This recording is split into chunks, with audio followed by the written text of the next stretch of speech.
Adolfo, and this will be a share our time with Lydia Cleland talk show. So, today's program is going to be an interesting one, very much educative because Nipa Yenya no Wahadena is very knowledgeable of whatever he does, and he's doing it big in Ghana and especially Takoradi, where his branches are based. We're talking about technology today, and so once again, my name is Lydia Cleland. The guest that I have here, I would give him the opportunity to introduce himself and the company a little bit before we go into today's discussion. And so, welcome, Mr. Prince BONNEY. Thank you. Thank you so much. Thank you so much. You're looking good. Oh, by the grace of God. If we say technology, what do we mean by technology? The layman's watching us, what would you say is technology? Well, to my experience, I think technology is just a tool we use to enable us to do better than what we do manually. So, for instance, I'll set an example. I don't know if your viewers understand Fanti. Today, normally, if a secretary, the on-type one or walk into your offices, nafa, if a abefo if you did, which is a computer in the to enable the secretary to do better, he uses technology, which is a computer, to type. Or today, air can document. Ideally, a fast machine can literally count everything at a go. But at the Nimpa can 1111. So technology is just a tool to enable us to perform better as human beings. And it's built by human beings actually, based on the culture, how we live our life. That is why the Westerners designed technology. And actually, from the background of technology, it actually came from Africa. Wow. That's the history of technology came from Africa. I don't know about but then, I think our Brofunos were very smart, so they sort of, all the patent actually goes to the, patent and credit goes to the white instead of Africans. I wouldn't have gone there so much, but then having said that, somebody will have question like, what actually tells us, and what's the proof to whatever you are saying that technology there are a lot of innovations that has happened that literally started from Africa. And then it was built or it was prototyped in the Western world. That's agreeable. Yeah. Sure. On the there's a lot of history and papers on that. Exactly. Yeah. I mean, you said some, but then I want you to, elaborate more about the uses of technology. So the technology itself can be used for a lot of things. Exactly. Technology can be used to cure diseases. It can be used to build. Nowadays, we have certain buildings that are being built by machines. Exactly. For instance, we have 3D printers that now can print machines, can print buildings within a period of 1 month. Unlike normally we use about a year to build mansions and all that. Technology is actually doing that. Technology is more of like something that has been built to improve upon the performance as human beings. It's just like an extension of humans' attitude or behavior.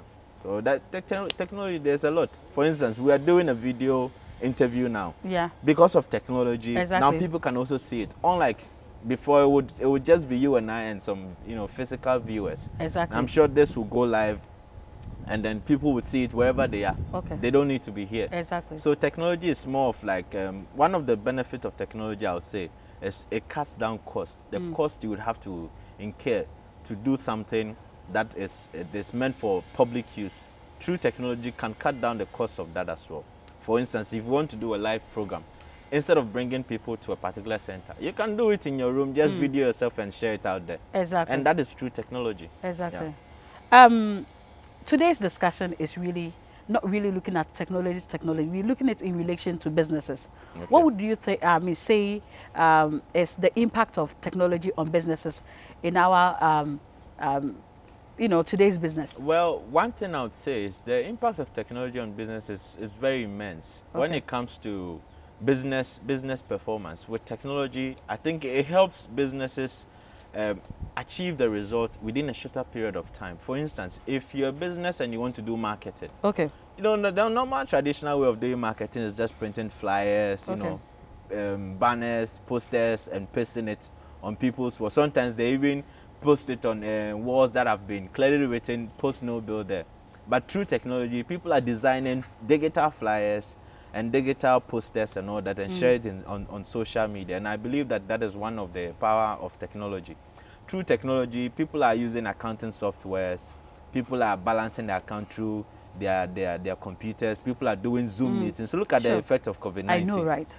Through technology, we're able to overcome some human interactions and interference. I mean, a lot of lectures went on Zoom. Exactly. So technology is very, very useful in terms of business-wise. Through technology, people are able to just take stocks of their product or goods in their shops or in their factories at a go. You can literally scan through technology. People are selling off their product or goods by just counter. When you go to the supermarket, unlike before, you have to employ a lot of people to do counting for you.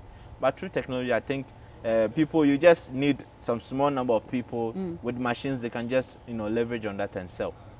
So I think technology's effect on business is very, very immense. And you've actually said a lot, but then it seems to me like the rate of unemployment is still high, right? Yes. And a lot of people were even laid off during this COVID. Yes. And so I want you to just sort of help our viewers. I'm sure a lot of youth are watching us right now. What would you say, or how do they sort of start with the use of the internet or to start a business? Like somebody will be watching, okay, you've said a lot, you have to do that, but then the person doesn't know how to start whatsoever, like start the basis with creating a business with technology. And so would you help in that? For sure. That's actually my area, so I'd love to explain. Exactly. For example, I'll start with an example. Sure. Most of us go to church, right? We know the Bible. We can mention or recite some quotations in the Bible. But how many of us can preach the word of God? It's just a few, and those people are meant to be pastors, right? Or elders of the church. It's just the same way as we have here. People know how to use mobile phones or technology, but then we don't know how to use it to our benefit, as to use it in a productive way. We have people who know how to use Facebook, create Facebook account, but how many of us know how to create Facebook page for our businesses? How many of us know how to even type documents with our phones? How many of us know how to even do PowerPoint slides with our phones?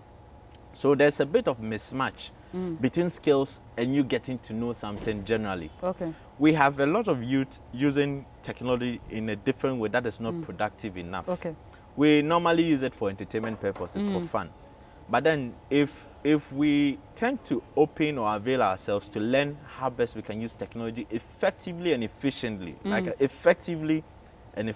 believe it will be yielding a lot of productive results. Because when you come to me for employment, some of the skills I need or I expect you to have is being able to, not just IT background, generally someone should be able to type something in Microsoft Word.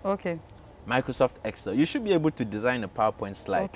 But then they would come and say, oh, I did ICT in school, or I have a background in IT, all in the name of maybe they being able to use computer to watch movies and all that. Or maybe browse on the internet. But that is not the requisite skills that we need. Fine, that can help. Ideally, you have a fair idea on how to use computers and all that. But then I believe we're not learning technology in the right way, or we are using technology for a different purpose, which is not productive. And that is the mismatch of skills we are lacking within our environment. We use our data, we go on Facebook, and then we just go and... So we have something we call digital skills. Digital skills, that means the person should be able to create an email account. The person should be able to send or create an email, a professional email. The person should be able to design a Word document, should be able to type a document to the standards that is accepted in the market. And some of these skills, you barely find people, harnessing or depicting this sort of skills. And that's the challenge we have. So it makes people not convinced enough to employ people, especially the youth and then the graduates who are currently unemployed. They lack all these skills, and that's the current challenge on the ground. Because at the end of the day, we have a lot of youth going to school and not really practicing what they learn. I'm sure the schools literally teach, especially the IT department in universities and senior high school, they teach some of these things, but we don't practice it. And I believe that is what is creating all this sort of unemployment. And then the mindset of the youth as well is also a problem. we expect too much from the government rather Okay. than looking up to ourselves. Okay. Or, you know, growing the passion and talent we have within ourselves. Yeah.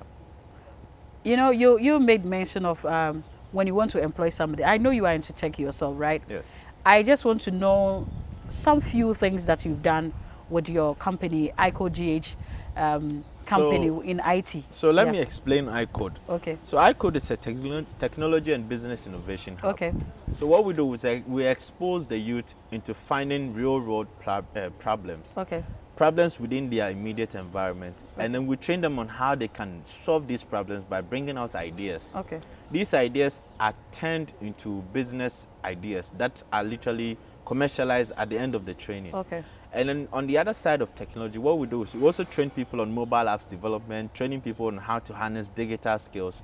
And then we make them start businesses related to these skills that they've learned. So if we're training someone on videography, we help the person start a media-related business. Okay. If we're training someone on software development, probably maybe website development, we help the person build a business that he or she can use that skill that he has learned to start a business. So it could be you starting a makeup business. Because you've learned web designing, you can use that skill to build your own website. That would help your business grow. So these are some of the trainings that we sort of run at ICODE. And apart from that, we also provide support in terms of providing co-working space that you need to start the business with, as well as give you the access to market. We know that you would definitely have to get customers for your business. So we help you, we sort of do hand-holding, guiding you on how to get access to the market by, you know, doing marketing activities for you, introducing you to some key business, you know, partners that you may need to do your business with. Yeah. Well, that is to say that if you are a young entrepreneur, I think now I start say you need help and everything, you can probably look for ICOGH. That's the owner, the founder, everything. Like Bibiasha Nisa, you can look for him. I mean, you have a Facebook page where they can find you, ICOGH. Prince, seriously, this whole thing about internet technology and stuff like that, do you think we are recognized enough in our part, like in Africa? I'm just saying this in respect that I am an African, let's just say a Ghanaian, and then I put a product that I probably have invented or something or created, and comparably to the ones that maybe in the foreign world somebody like myself has also created. Do you think we are recognized enough in terms of the pages on the internet? Well, I would say first and foremost, our internet penetration in Africa is quite growing at a fast pace. Unlike before, you would hardly find businesses that are enabled or technology enabled businesses in Africa. But now we are one of the most competitive ecosystem globally, and Ghana is one of the. I would say Ghana could be part of the top 10 list if we should say technology-driven businesses or countries that are technology inclined. I'd say Ghana is one of the. Ghana should be, or Ghana is part of the top 10 people, countries, African countries you might talk about. We have the likes of Rwanda, Kenya, we have Nigeria and all that. But let me contextualize the whole answers to Ghanaian ecosystem. I would say the government, right, has been trying to introduce a lot of initiatives that is to help businesses have internet presence or have existence or have sort of an image on the internet.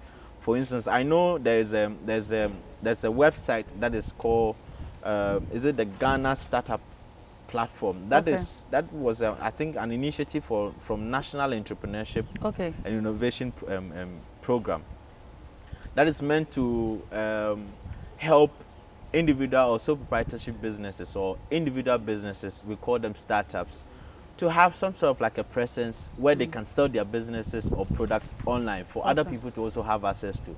We have a lot of e-commerce websites now in Ghana. We have the likes of Tonaton. We have all these. We have Kiku. We have. You know, say discussion. Why you need that, bro? For same. And the African. So, Nam pada me Canada. Maminka fantanka. Some if itakrade. Okay. Do that for us. Mami pada me Canada. Abano why is bia obwa one ankranko owe juma. Okay. I 1 hour on ejuma. The ubotum oni what do one product ni bi. What that to internet to do.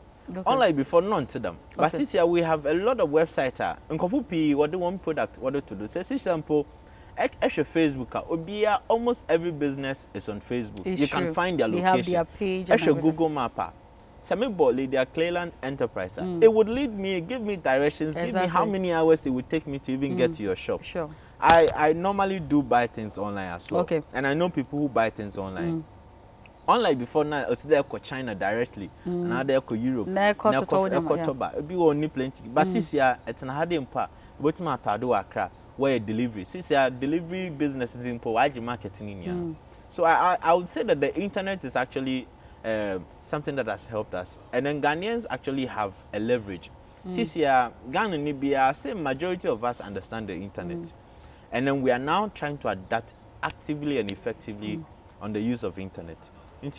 For presences of business online, I would say I came in rate now, remember about 45%. There's still more to do. That's fine.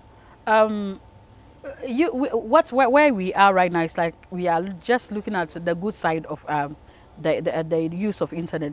It looks to me like other people too, right? Sort of able internet to do or today be a fraud another. I mean, and they use that platform to sort of expose themselves and stuff. I mean, generally, what's your view about that aspect? Well, them American BBR on the good side, not on the bad side. I remember there was a time that we were contracted by an organization in Nigeria it's called Google My Business. Okay. Where we were to create presences for local entities or local businesses. Sure. To have presence online. It could be also a fraud. Mainly because the background on education was very low.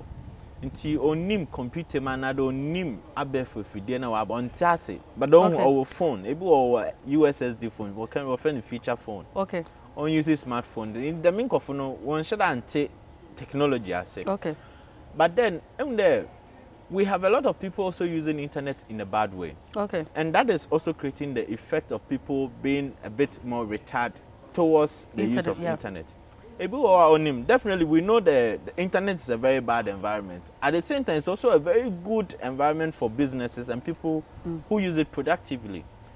I wouldn't doubt that there's a disadvantage to internet. But then, I think that we are all getting to understand these things. And now, currently, people are being exposed. We are getting to understand how people can get to maybe rob you on the internet or people can then fraud you on the internet. And these things are things that we need to learn. Or today, I understand the car on the parts. So we say, I was able to say, all these things are things that we need to learn as well as we are having presences on the internet. So I would urge your viewers to learn more about how they can protect themselves on the internet. Today, the actual Facebook we introduce privacy policy now just to protect the users on the internet. Unlike before, we created the same account now, or our account, and then the person is pretending to be you, to lure people and then collect money from people. And I think this is an issue that is going on. I think recently, Idris Eba, also the Facebook, one verify user account in here instead of just verifying celebrities. And I think it's something that is positive, and I think they need to work actively on it. I believe the way it will let us know who is fake and who is not. And I think it's something that would help the majority of people globally. Okay, so you know what? When in your speech earlier on, you had mentioned certain things with this whole COVID stuff. Let's take the COVID. Let's now talk about this COVID stuff. So COVID needs to realize it there. Like we probably don't need much of structures, okay? Like you call lectures, right? So you go and say your lecturer will come and everything. But then now we have to be in the house and they teach us through Zoom and stuff. Do you think people are going to lose more jobs in the coming future? What do you foresee with the use of computer? Do you think, say, human use or way of being employed, what is going to be the worst scenario with this case?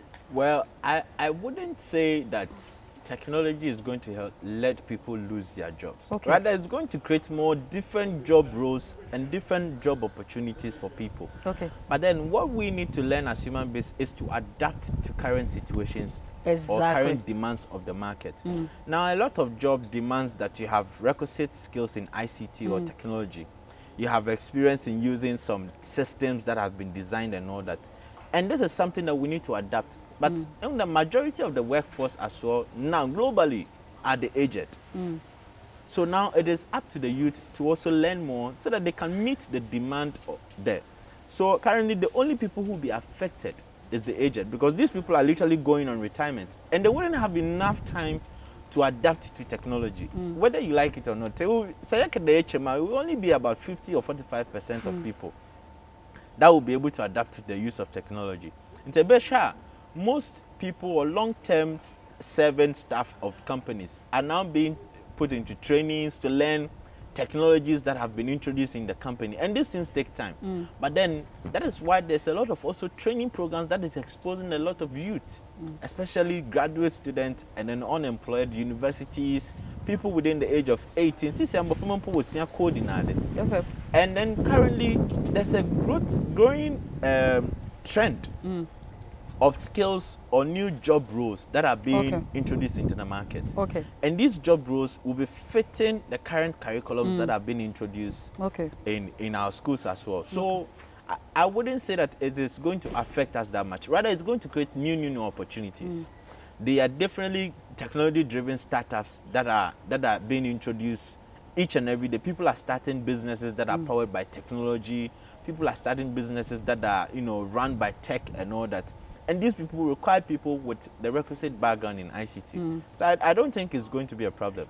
Rather, we have to learn and adapt to the current demands of the market. So I like to know whether the use of computer is very expensive in starting business, because just like you are saying, Obi Ohonoma, the person is young on Kasakra to raise capital in whatsoever business becomes, and then hearing the internet, it becomes so like sort of so much of whatever, like onim the whether it's something they can afford or not. So like, if you would help us to understand. Well, to my experience, I don't think technology is that much expensive. Okay. Because it depends on what kind of technology you need to run your business. Okay. Because, for instance, if you want to start a trading business or a buy and sell business, the only technology you use or you will need is your mobile phone. Okay. Because, setting up a Facebook account is free. Okay. Setting up, an Instagram account is free. All you need is to have an email address, create an account or sign up on Instagram and Facebook, and then you are free to go. Nobody pays, nobody charges you to make any post, right? Yeah, exactly. But then with your mobile phone, obviously you need to buy. But it's assumed, because since the current penetration of mobile phone or smartphone, we're going to about 56 to 60% in Ghana now. And it's a fast-growing rate that we all need to learn how to make proper use of it. I wouldn't say it's very expensive to adapt to technology in the beginning of starting your business. But then, obi today, obi opedo ocha in soup, ice water, sachet water. Obviously, the technology obeying here, your machine ocha, and that is expensive. So like I said, it's subjected to the kind of business. Okay. But then basically on a low level, I don't think it's that much expensive. Because you can literally leverage on your mobile phone to do a lot of things. On American Ashas, when we started this interview there, we don't really learn how to use our phones productively. I bet not Snapchat, we'll post them, but these people can use that platform to sell or market themselves. At what point Ebia, you have a business with this or internet, a bit link it with network marketing a bit? Well, so at what point is when you want to grow your sales? Okay. Because ideally, it's expected that you have already tried selling by yourself through your mobile phone, through your platform. Okay. If you want to do a network market, obviously network is an interconnected channels. Sure. So if you want to do a proper network marketing, that is when you have grown your business to a certain level. You need more like sales agent. So you probably maybe say our counter. You probably maybe share your passwords to other people. Okay. Meaning bloggers or town, they have they have shared their account logins to other people. You would think that the person is there and then, you know, producing content, but Odamo be or honor. Okay. But then my productive advice is they should try and build on their talent and passion. Have passion for what they are doing. Okay. They shouldn't give up. They shouldn't give things up. take time to be before what's a PBB orchard. More adibia or yebia no orchard and sana exactly. Good things don't come easy like that. Thank you very much. In fact, good things don't come easily like that. That's the final words from Mr. Bonney. In fact, thank you so much for watching us today on Time with Lydia Cleland. We sat at Rainbow Hotel at Beach Road, and it's one of the finest hotels in Takoradi. Inti se epe baby pana adwodwonwana hideout bi na akosa, you can patronize or you can check them out. I'm sure they will be on Google or anything. You can find them anywhere and on so the internet. Come to Rainbow Hotel and come and have your realization here. And thank you so much for creating time with your family and friends and watching us on this program. We'll come again your way with another section, very educative. I'd like you to have time for us when we come your way next week. Thank you so much. My name again is Lydia Cleland, and this is Time with Lydia Cleland. Thank you.